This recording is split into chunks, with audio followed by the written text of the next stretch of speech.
Parlamento Nacional aprova final global orçamento ratificativo no aloca montante bot ba Serviço Administração Municipal Dili, Baucau, Roermera.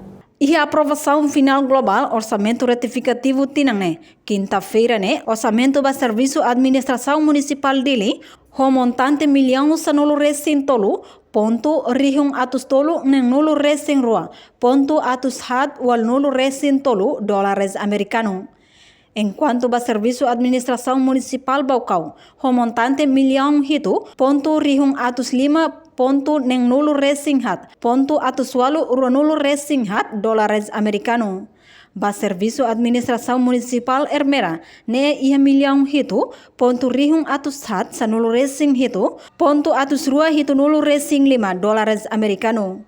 Orçamento retificativo se utiliza para Programa Estrada ho Ponte, Programa Desenvolvimento Rural e Urbana, Segurança Social, Acesso à Justiça, Funcionamento e Desenvolvimento Institucional, Agricultura, Água no Saneamento, Saúde, Educação, no Formação e Inclusão Social e Turismo. Reportagem Melda Fátima, Televisão Timor-Post.